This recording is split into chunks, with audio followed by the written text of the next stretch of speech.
Samuel hadn't set foot inside a church in over 6 years. Not since the divorce. Not since he decided that God, if he existed, had a lousy sense of timing. But his mother had called 3 days before Easter, and she'd said the one thing he couldn't argue with. "I don't know how many Easters I got left, Samuel." So here he was, standing in the back pew of Grace Community Church in a shirt he'd ironed twice, pretending he belonged. He didn't expect anything from today. He certainly didn't expect her. The parking lot was already packed when Samuel pulled his truck into the last spot near the fence. He killed the engine but didn't move. Through the windshield, he watched families walk toward the entrance in their Easter best, women in bright dresses, men tugging at collars they hadn't worn since Christmas. Everyone looked like they belonged. Samuel hadn't belonged anywhere in a long time, and he wasn't about to start pretending today. His phone buzzed on the dashboard. "You here yet?" His mother didn't wait for a greeting. She never did. "I'm in the lot, Ma." "Then why are you still sitting in that truck? I can see you from the window, Samuel." He glanced up. Second floor, far left, the curtain moved. Of course she was watching. "I'm coming. Third row. I saved you a seat." "Third row, Ma. I was thinking the back would be. The Lord doesn't need binoculars to find you, but my eyes aren't what they used to be. Third row." She hung up before he could argue. That was Doris, a woman who issued invitations the way generals issued orders, with the full expectation of compliance. She stood barely 5 feet 2, 71 years old, with silver hair pinned beneath a wide-brimmed hat, the color of plums, and a Bible she carried like a handbag, always open, always mid-conversation with God. People in the congregation stepped aside when she walked through a room, not because she demanded it, but because she carried herself like someone who had already survived everything the world could throw at her, and had decided to be kind about it anyway. Samuel climbed out of the truck and crossed the lot. The April sun was warm on the back of his neck, and the smell of fresh-cut grass mixed with something floral drifting from the church entrance lilies, probably. Easter lilies. He remembered them from when he was a boy, back when his mother brought him every Sunday without asking back, when faith was something he inherited like his father's jawline and didn't think to question. He hadn't questioned it then. He questioned everything now. Inside the sanctuary hummed with voices and movement. Red brick walls rose to high ceilings, and stained glass windows threw patches of colored light across the wooden pews. Samuel remembered those windows from childhood, how he used to sit and watch the light shift during long sermons, imagining God was drawing pictures just for him. That was 30 years ago. He'd stopped imagining. He found the third row. Doris was already seated, her Bible open on her lap, her posture straight as a hymnal spine. "There he is." She stood to press a kiss against his cheek, her hand gripping his forearm with a strength that always surprised him. "Looking just like your daddy. Sit." Samuel folded himself into the pew. At 6'2", with shoulders built from over a decade in construction management, the third row was not designed for him. His knees hit the hymnal rack. The woman in the yellow dress to his right gave him a polite smile and shifted slightly to make room. The service opened with a prayer that stretched longer than Samuel thought necessary, followed by announcements about a food drive and a youth reading program. Then the choir rose, and the sanctuary filled with music, not delicate or rehearsed, but the kind that came from deep in the chest, the kind that vibrated through the floor and into the bones of everyone sitting on those hard wooden pews. Samuel stood because everyone stood. He held the hymnal his mother placed in his hands. But he didn't sing. He hadn't sung in 6 years. Singing required something. He'd shut off some valve between the chest and the throat that controlled vulnerability, and he wasn't about to open it in a room full of strangers. Instead, he let his gaze drift. Not searching for anything, just observing the way he always did in spaces that didn't feel like his mapping exits, reading faces, staying one step ahead of discomfort. That's when he saw her. She stood near the side aisle, 3 rows ahead and to the left. A woman in a pale blue dress, light brown hair, pulled back in a way that was simple, without being careless. No jewelry except a thin chain at her neck. She wasn't singing either. Her eyes were closed, her hands resting together in front of her, not clasped in prayer but held still with intention.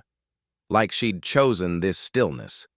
Like it was something she'd practiced and earned. Around her, people swayed and clapped and lifted their voices. She stood in the center of all that noise and didn't move. Not because she was disconnected, but because she seemed to carry her own quiet, a kind of calm that didn't need the room to cooperate. Samuel looked away. Then he looked back. He didn't know her name. He didn't know anything about her. But something about the way she stood there, untouched by the chaos, complete in her silence, hit him in a place he kept locked. Not attraction, not yet. Just recognition. Like seeing a language he used to speak written on a wall he'd walked past 1,000 times without reading. The sermon was about resurrection. Not only the kind in Scripture, the pastor said, but the kind that happened in ordinary life.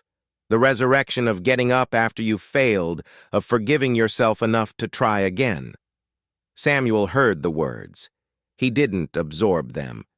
His attention kept drifting 3 rows ahead to the place where the woman in the blue dress had opened her eyes and was listening to the pastor with the same stillness she'd given the music. After the service, the congregation poured into the fellowship hall, a wide room with folding tables, potluck dishes covered in aluminum foil, and coffee that smelled burnt in a comforting, familiar way. Doris moved through the crowd like she owned the building, which, spiritually speaking, she believed she did. "This is my son Samuel. Lives over in Millbrook. Construction management. Very successful." She delivered this introduction at least 4 times in 10 minutes, each time gripping his arm as though presenting evidence to a jury. "Ma, you don't have to—" "Hush. I haven't seen some of these people since Christmas. Let me have this." Samuel endured it. The handshakes, the "so glad you could join us," the older women who looked at him with the specific warmth reserved for single men in church buildings, a warmth that contained beneath its surface the unmistakable machinery of matchmaking. He extracted himself as politely as he could and made his way to the coffee table. He was pouring his second cup when a voice came from beside him. "You look like you're calculating the exact number of minutes until you can leave." He turned. It was her, the woman from the side aisle. Up close, her eyes were green, not vivid or striking, but steady. The kind of green that didn't demand attention, but held it once you looked. She was smiling, and it was different from every other smile he'd received that morning. There was no agenda in it, no performance. Just the quiet amusement of someone who recognized a fellow outsider. "That obvious," Samuel said, "only to someone who's done the same math." She extended her hand. "Naomi." "Samuel." Her grip was firm and brief, no lingering. "First time here?" she asked. "First time in about 6 years. Any church?" Most people would have followed that with a question, "Why so long? What happened? Are you okay?" Naomi didn't. She just nodded like 6 years away from God was as reasonable as 6 years away from a gym, and moved on. "Well, the coffee's better than it used to be. That's something." He looked down at his cup. "That's a low bar. Lowest in the county, but the people are good. Most of them. Most. Every congregation has a Mrs. Henderson who will corner you about the bake sale before you finish your first cup. Consider yourself warned." Something shifted in Samuel's chest, a loosening small and unexpected like a window cracking open in a room that had been sealed for years. He didn't laugh.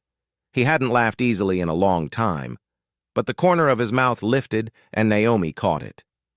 "Almost a smile," she said. "That's more than most first-timers manage."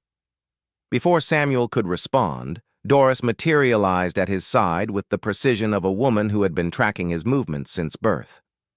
"Naomi, sweetheart, I see you've met my son. I have Mrs. Doris. He's holding up well. He's stubborn is what he is, but he showed up. Doris squeezed his arm, the same grip, the same quiet pride. That counts for something. Naomi smiled at Doris with a warmth that told Samuel this wasn't their first conversation. These two knew each other, and the look Doris gave him as Naomi excused herself to rejoin a group across the hall, that look carried the weight of a woman who had been planning something long before she picked up the phone 3 days ago. Samuel watched Naomi walk away. He didn't mean to. She moved through the crowd the way she'd stood in the sanctuary, without rush, without noise, folding back into the room like she'd never left it. And then she was gone, absorbed into a circle of conversation near the window, and Samuel was standing alone with a cup of burnt coffee and a feeling he couldn't name. On the drive home, Doris sat in the passenger seat with her hat slightly crooked from the wind through the open window. She was quiet for the first 5 minutes, a silence so unusual that Samuel glanced over to make sure she was still breathing. "Just say it, Ma. Say what I'm enjoying the drive." "You're not enjoying anything. You're holding something in, and it's going to come out whether I invite it or not." Doris smoothed the cover of her Bible with one hand. "I just thought it was a lovely service. The choir sounded wonderful." "And Naomi's such a sweet girl. She volunteers every week, you know. Runs the youth reading program. Very dedicated." "I talked to her for 2 minutes. Your father talked to me for 30 seconds at a bus stop, and I married that man."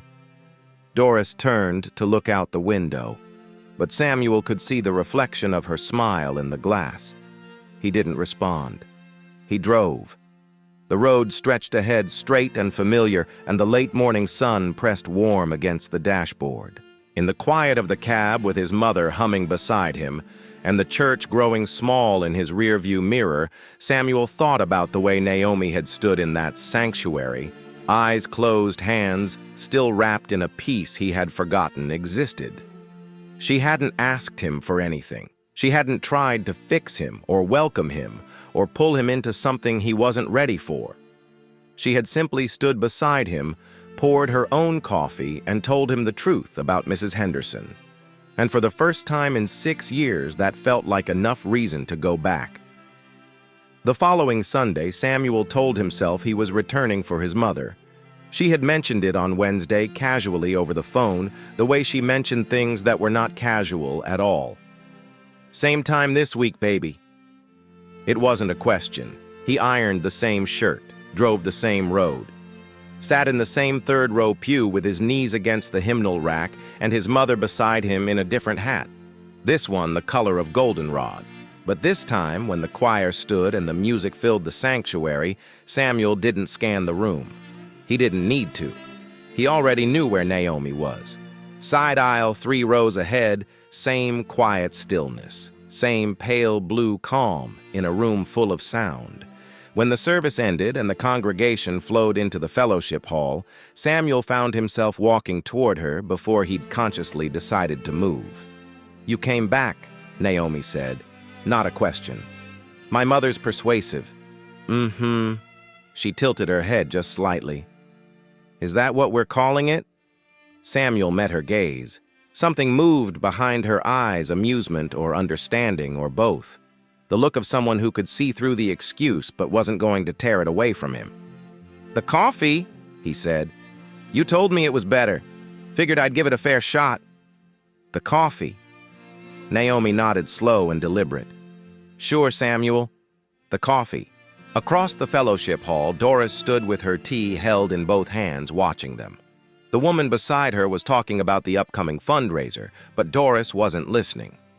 Her eyes were on her son, on the way he leaned slightly forward when Naomi spoke, on the way his shoulders had dropped an inch from where they usually sat, rigid and braced against the world. It was a small thing. No one else would have noticed. But Doris had spent 35 years studying this man, from the boy who sang too loud in the children's choir, to the teenager who slammed doors when he was hurting to the grown man, who stopped slamming doors and started building walls instead. She saw the shift, and she held it quietly, the way you hold a candle flame in wind, carefully, hopefully, without breathing too hard. On the ride home, she didn't mention Naomi. She didn't mention the service or the coffee or the way her son had actually smiled for the first time in longer than she could remember. She simply hummed an old hymn, low and steady, and let the silence carry everything she couldn't say. Weeks passed. Samuel kept coming back. He stopped telling himself it was for his mother by the third Sunday. By the fourth, he stopped pretending the coffee had anything to do with it. Every week, he sat in the third row, endured Doris's introductions, and then found his way to Naomi in the fellowship hall, like a man following a current he couldn't see but couldn't resist. They talked. Nothing earth-shattering, just the kind of conversation that builds between two people who are careful with their words. Naomi told him about the youth reading program she ran on Saturday mornings, how she'd started it 2 years ago after moving to town because she needed something to anchor her weekends.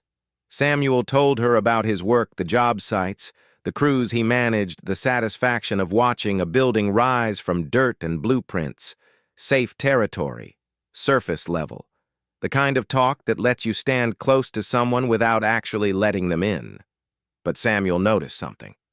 Every time the conversation drifted toward anything personal, his life before Millbrook, his family beyond Doris, the reason he'd stayed away from church for 6 years, he shut it down. Not aggressively. He was too controlled for that. He simply redirected, changed the subject, or offered a sentence so short it functioned as a locked door. "Were you always in construction?" Naomi asked one Sunday, leaning against the fellowship hall windowsill while the after-service crowd thinned around them. "Pretty much. Started on crews right out of college. Worked my way up." "What brought you to Millbrook?" "Fresh start." 2 words. A wall, dressed as an answer. Naomi studied him. She held her coffee cup with both hands, and her green eyes carried something Samuel couldn't quite read. Not judgment, not pity, but a kind of patient knowing, like she recognized the architecture of his deflection because she'd built similar structures herself. "Fresh starts are good," she said, and she left it there. That restraint unsettled Samuel more than any question could have. People who pushed, he knew how to handle. He could outwall anyone who tried to break through by force, but Naomi didn't push.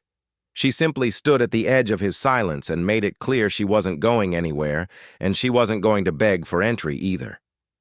It was the 5th Sunday when the surface cracked, not his, but hers. They were sitting on the bench outside the fellowship hall, away from the crowd.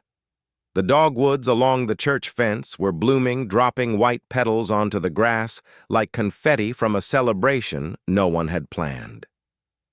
Samuel had been quieter than usual that morning. Naomi noticed, she always noticed, but she waited. "Can I ask you something?" Samuel said, staring at the tree line rather than at her. "Of course. Why are you here? At this church, I mean. You don't seem like someone who grew up in this town." Naomi set her coffee cup on the bench between them. "I didn't. I moved here about 2.5 years ago, from Charlotte." What was in Charlotte? A life I needed to leave. She said it simply, the way someone states a fact they've already made peace with. "I was with someone for 4 years. We were the couple everyone pointed to, the one that looked right from the outside. Church on Sundays, dinner parties, holidays with his family. He introduced me to everyone like I was the best decision he'd ever made." Samuel turned to look at her. Her expression hadn't changed, still steady, still calm, but there was something beneath it now. A weight she carried so gracefully that most people probably never saw it. "What happened?" Samuel asked, and he meant it. Not as small talk, not as deflection. He actually wanted to know. "I found out I was a costume," Naomi said. "He had another life. Another woman not even hidden that well once I started looking. I was the version of him he showed to the world. The church girlfriend. The respectable one. Everything real, everything honest he saved for someone else." She looked down at her hands. "The worst part wasn't the betrayal. The worst part was realizing I'd believed it. Completely. I'd built my entire sense of self around someone who was performing, and I never saw through it. That's the thing that stays with you, not the lie, but how willing you were to accept it." Samuel said nothing for a long time. The dogwood petals drifted around them, and the distant sound of the choir rehearsing inside floated through the open windows. He understood something about Naomi now that he hadn't before. Her stillness wasn't peace. It was reconstruction. She had torn herself down to the foundation and was building back up brick by careful brick, and she wasn't about to let anyone rush the process. "I'm sorry," he said. It was inadequate, and he knew it, but it was honest. "I didn't tell you that for sympathy." Naomi looked at him directly. "I told you because I want you to understand something about me. I don't do surfaces anymore. I can't afford to. If someone's hiding something from me or from themselves, I'll know. Maybe not right away, but I'll know." The words landed in Samuel's chest like a stone dropped into still water. She wasn't just talking about her ex. She was talking about him. 2 days later, on a Tuesday evening, Samuel was cleaning up his apartment in Millbrook when his phone rang. It was Naomi. She'd gotten his number through the church directory Doris had made sure of that weeks ago, casually leaving the printed list on the kitchen counter during one of Samuel's visits folded open to the end section. "There's a volunteer thing this Saturday," Naomi said. "We're painting the community room at the church. I could use someone who actually knows what they're doing with a brush." "You asking me because of my construction experience or because you need tall people to reach the ceiling?" "Both. Is that a yes?" "That's a yes." Saturday came, and Samuel showed up in work clothes, the kind he actually wore on job sites, not the ironed shirt he reserved for Sundays. There was something different about him outside the church walls. He moved with a quiet confidence that had nothing to do with posture or performance. This was a man in his element. He assessed the room in seconds, pointed out where the old paint was peeling worst, and had the drop cloths down and tape lines pulled before the other volunteers had finished their coffee. He spent the morning on a ladder cutting in edges near the ceiling while Naomi organized volunteers below. They worked well together. She was efficient without being controlling kind, without being soft, and she laughed when Samuel accidentally dripped white paint on a deacon's shoe. He offered to pay for dry cleaning. The deacon told him the shoes were older than his marriage and twice as scuffed.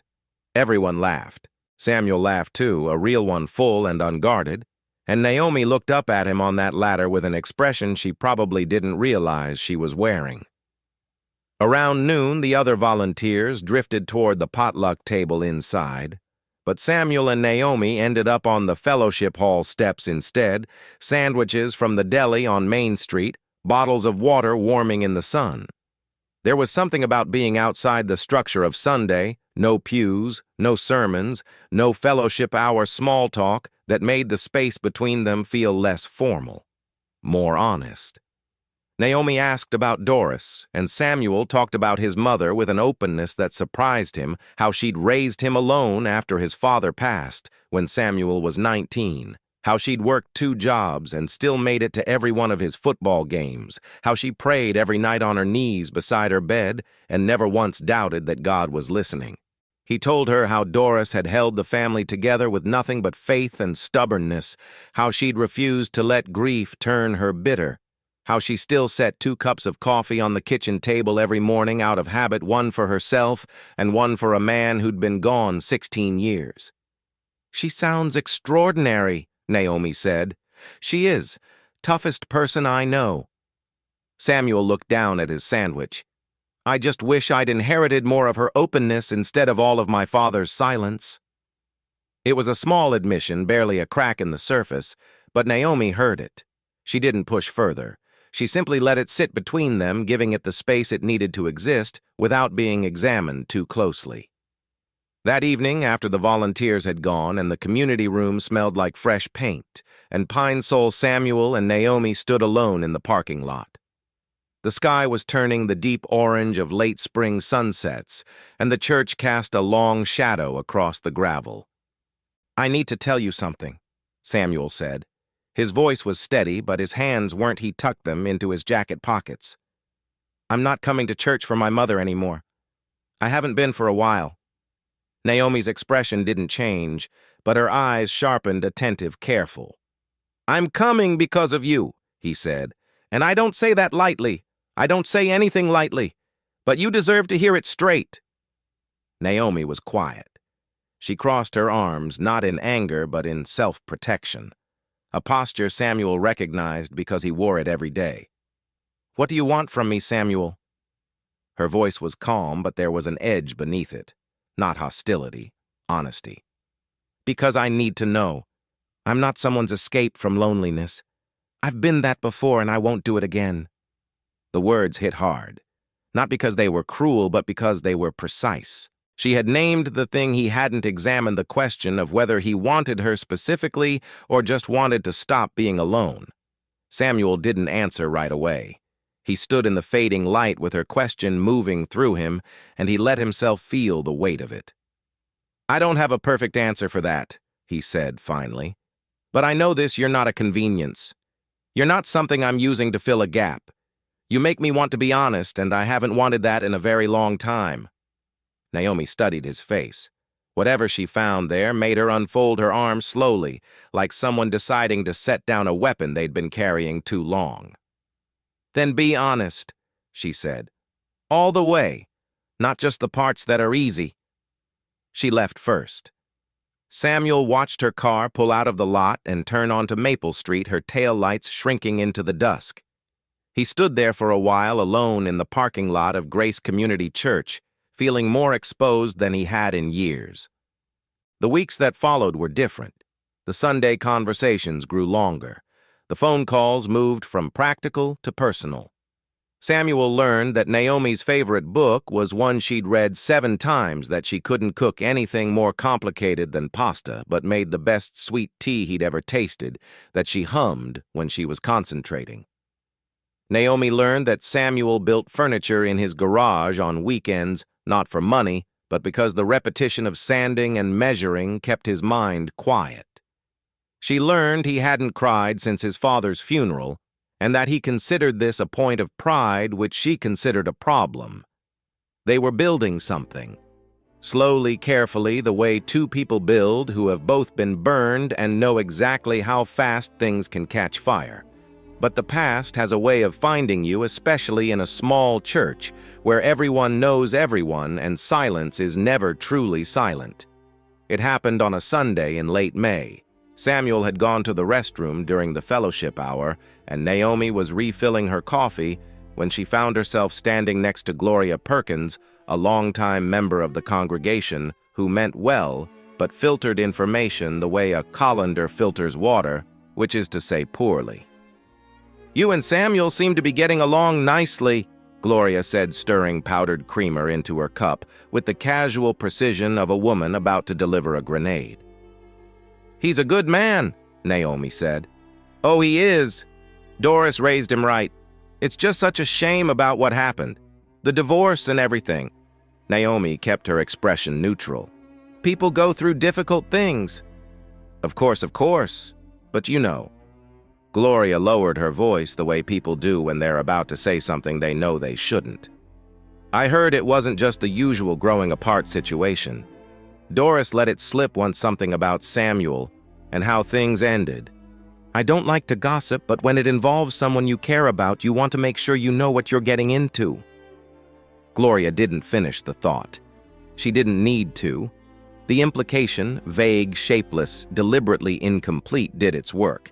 It planted a seed not of anger, but of doubt, the most dangerous kind, the kind with no specific shape, so it grows to fill whatever fear is already there.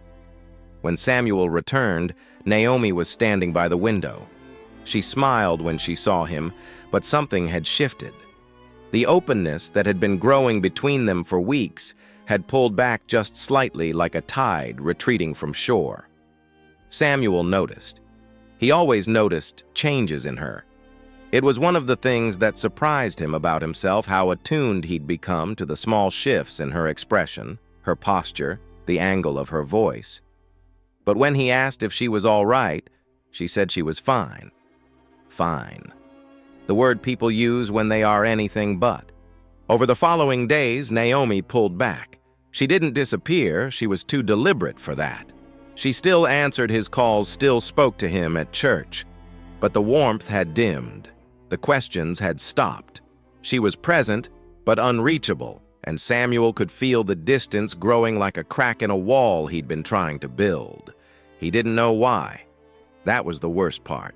He replayed every conversation, every moment, searching for the thing he'd said wrong. He found nothing because the damage hadn't come from him. It had come from a half-sentence spoken over coffee by a woman who didn't know the full story but told it anyway. Naomi sat in her apartment in the evenings, staring at her phone, fighting a war inside herself.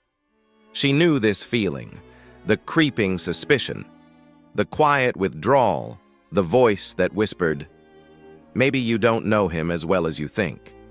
She'd felt it before in Charlotte, with a man who'd shown her one face while living behind another. She'd ignored the signs then.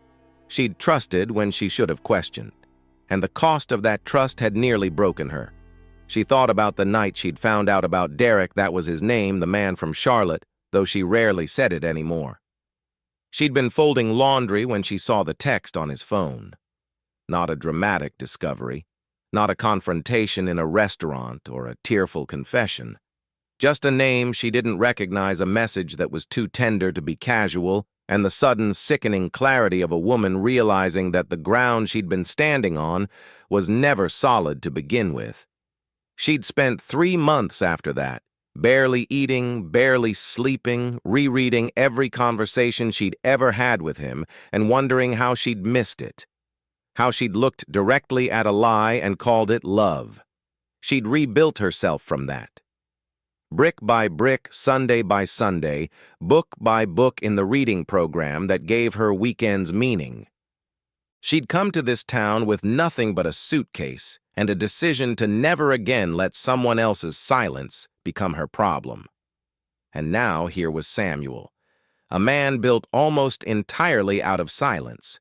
He had been opening up to her. She believed that. But he hadn't told her about his marriage, not the real story, not the full weight of it. Every time the conversation moved in that direction, he steered away. And for Naomi, who had rebuilt her life on the principle that truth was not negotiable, the gap between what he shared and what he withheld was wide enough to fall into. She didn't confront him. She didn't ask what Gloria had hinted at. She simply withdrew quietly, completely, the way a person leaves a room without slamming the door. No drama, no accusations, just the slow, careful retreat of a woman who had learned through pain that the things people don't say are usually the things that matter most. Samuel felt it like a temperature drop. One Sunday, the seat beside Naomi in the fellowship hall was occupied by someone else. The next, she left before he made it out of the sanctuary. The phone calls went unanswered, then unreturned. By mid-June, whatever they had been building had gone silent. Samuel sat in his truck after the Sunday service engine off, staring at the church through the windshield. Naomi's car was already gone. He thought about going after her. He thought about calling, showing up, demanding to know what had changed. But the man who did that, the man who chased, who pushed, who forced his way through closed doors, was the same man who had failed in his marriage. The man who'd been so focused on fixing things that he never stopped to ask whether the thing that needed fixing was himself. So he sat. And for the first time since Easter, Samuel wondered if coming back to this church had been a mistake, not because of Naomi, but because it had cracked open something inside him that he now had no idea how to close. 3 weeks of silence. 21 days in which Samuel went through the motions of a life that had briefly felt like it was expanding and now felt smaller than ever. He still went to church. Every Sunday, 3rd row, Doris beside him. But the service had become what it was on that first Easter morning, an obligation, something to endure. The choir sang and the pastor preached, and Samuel sat through all of it feeling like a man who'd been shown a door and then watched it close. Naomi was there too. She hadn't left the church. She was still in the side aisle, still running the reading program, still greeting people in the fellowship hall with that quiet warmth that had drawn him in from the beginning. But she didn't look at him the way she used to. The space between them, which had once been charged with something unspoken, was now just empty. Samuel told himself it was fine. He'd survived worse. He'd survived a marriage falling apart, his father dying 2 young years of building a life alone in Millbrook with nothing but work and silence for company. He could survive this. But on a Wednesday night in the first week of July, sitting in his garage with a half-finished bookshelf and sawdust on his hands, Samuel realized something that stopped him cold. He wasn't fine. He hadn't been fine in 6 years. He'd been functional, disciplined, responsible, employed, steady, but functional is not the same as fine. And the difference between the two is the difference between surviving and living. He had perfected the art of getting through days without ever being present in them. And Naomi, without trying, had shown him what presence felt like. What it felt like to be in a room with someone who actually saw you, not the version you performed, but the real one, the one with cracks. And he'd let her walk away because he was too afraid to show her all of them. Samuel set down the sandpaper. He stared at the bookshelf, solid, symmetrical, precise, everything in its place, just like his life, just like the story he'd been telling himself for 6 years that the divorce was behind him, something he'd survived and moved past. But it wasn't behind him. It had never been. He'd just stopped looking at it. The truth, the one he hadn't told Naomi, the one he hadn't told anyone, was that his marriage hadn't ended because his wife left. It ended because he drove her away. Not with cruelty, not with betrayal, but with silence. He had loved her genuinely, but he loved her from behind a wall. He worked long hours and came home tired and gave her the surface version of himself, the responsible one, the provider, the man who fixed things and kept everything else locked in a room she was never invited into. She asked him to talk, and he said everything was fine. She asked him to feel, and he said he didn't know how. She asked him to let her in, and he told her the door was already open when both of them knew it wasn't. She left because she was tired of living with a man who was present in every room except the one that mattered. And Samuel had carried that guilt for 6 years, not as something he examined, but as something he buried deep enough that he could function shallow enough that it poisoned everything. Every relationship he didn't pursue, every wall he built, every time he steered a conversation away from his past, it was all the same thing. Not strength, fear. The fear that if someone truly saw him, saw the man who had failed, not because he was cruel, but because he was closed, they would leave just like she did. And now Naomi had left too. Not for the same reason, but close enough. The following Sunday, Samuel drove to his mother's house instead of church. Doris was in the kitchen when he arrived, her Bible on the counter next to a pot of coffee and a plate of biscuits that looked like they'd been made that morning. "You're early," she said, not turning from the stove. "I'm not going to church today, Ma." Doris turned then. She looked at him the way only a mother can, seeing not just the man standing in her kitchen, but every version of him that had ever existed. The boy who sang in the children's choir. The teenager who went silent after his father's funeral.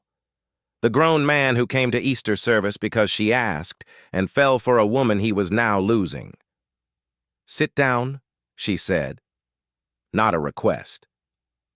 Samuel sat at the kitchen table, the same table where he'd done homework as a kid, where his father had read the paper every morning, where Doris had sat alone for 16 years after her husband died and never once complained about it. "Talk to me," Doris said, settling into the chair across from him. About whatever's been eating you alive for the last month. And don't tell me you're fine. I raised you. I know what fine looks like, and this isn't it." Samuel stared at his hands. They were calloused, strong, capable hands that built things for a living. Hands that could frame a house in a week, but couldn't hold on to the people who mattered. "I think I messed it up, Ma. With Naomi." Doris nodded slowly. "What happened?"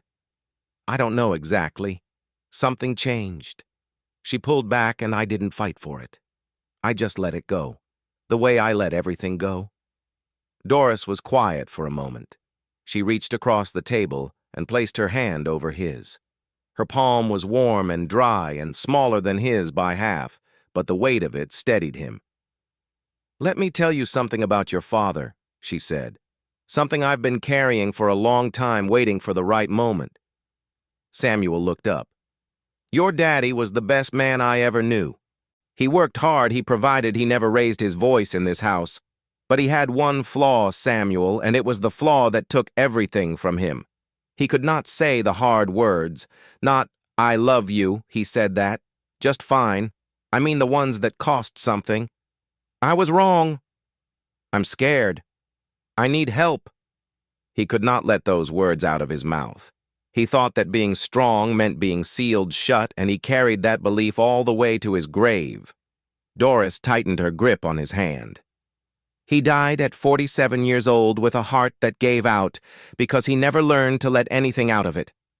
And the thing that breaks mine every single day is that he didn't have to. He could have talked to me. He could have let me carry some of it. But he didn't because he thought that's what a man does. A man holds it all. A man doesn't bend." Her eyes were wet, but her voice was steady. "You are so much like him, Samuel, and I love you for it. But you don't have to be him. You don't have to make his mistake. That girl didn't leave because you're not enough. She left because you haven't shown her that you are." Samuel didn't speak. He sat in his mother's kitchen with her hand on his and let the words settle into the places he'd kept sealed for years.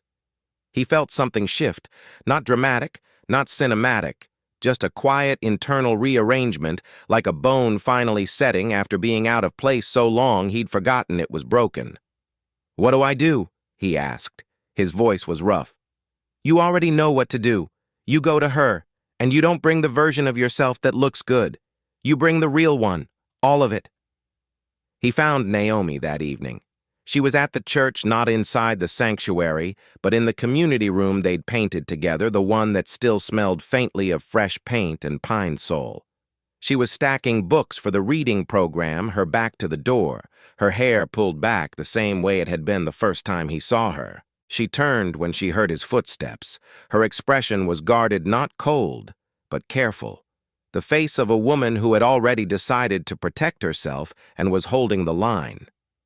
"Samuel, I need to tell you something," he said, "and I need you to hear all of it before you decide anything." Naomi set the books down. She leaned against the table and crossed her arms, but she didn't leave. She didn't tell him to go. She waited. And Samuel did the thing he had never done, not with his ex-wife, not with his mother, not with anyone. He told the truth about his marriage. Not the version where it simply didn't work out. Not the version where he was the wronged party. The real version. He told her how he'd shut his wife out, how he'd confused providing with loving, how he'd turned every attempt she made to reach him into a wall she couldn't climb. He told her about the silence, the same silence his father had carried to the grave, the pattern Samuel had inherited and spent his adult life repeating without realizing it. He told her about the guilt he'd buried for 6 years and the fear that lived underneath it. The fear that if someone truly knew him, truly saw the man behind the discipline and the work ethic and the ironed shirts, they'd see someone who didn't know how to love without holding back. And then he told her the thing that cost him the most to say. "I'm not telling you this because I want you to feel sorry for me. I'm telling you because you asked me to be honest all the way and I wasn't. I gave you pieces. I gave you the parts that were safe.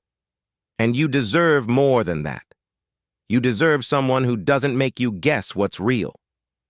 Samuel took a breath. "I don't know what you heard about me.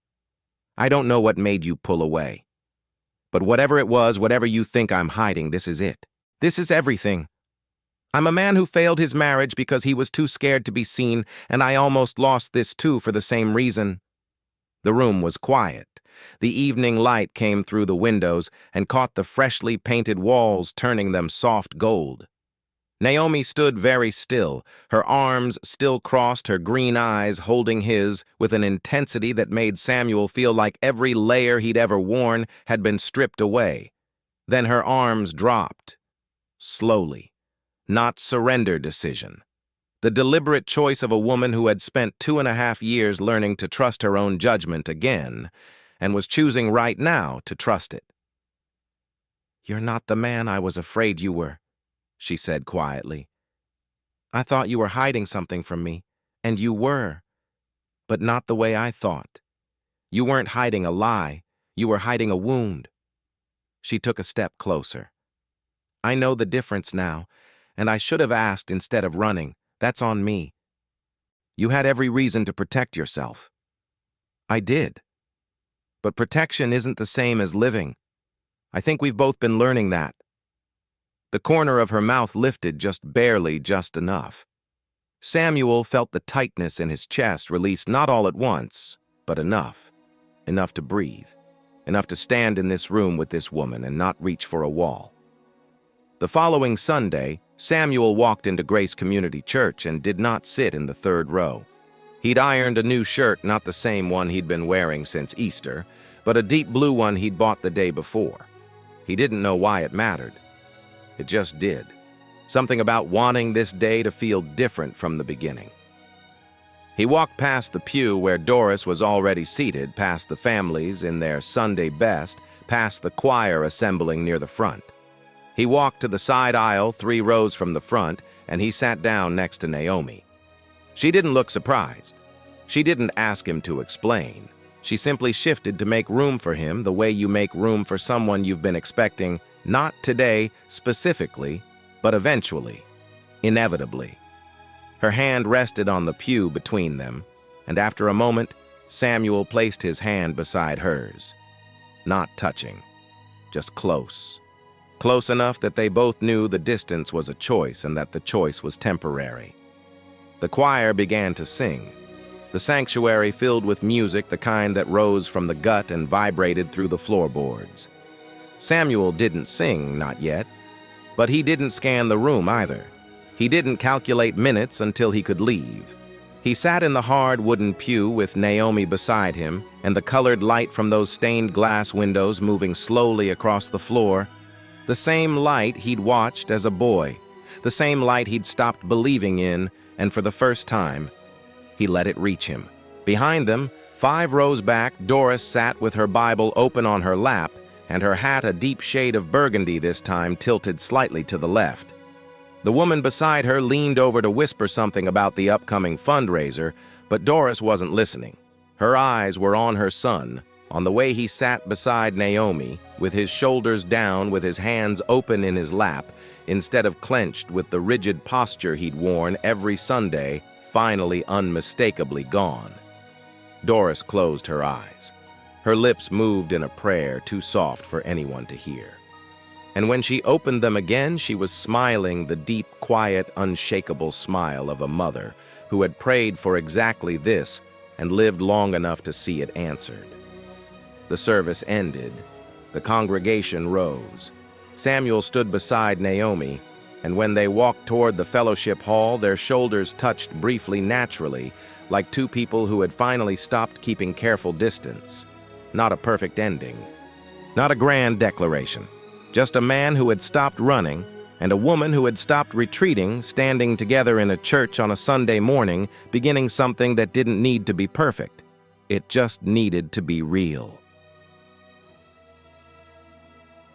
You know, some people walk into a place expecting nothing and walk out carrying something they didn't even know they needed. If Samuel's story stirred something in you today, if it reminded you of someone you know or someone you used to be, I'd love to hear about it. Drop a comment below and tell me, have you ever found something unexpected in the last place you thought to look? And if this story meant something to you, hit that subscribe button so you don't miss what's coming next. Because every week we bring you stories like this, stories about real people, real struggles, and the quiet moments that change everything. I'll see you in the next one.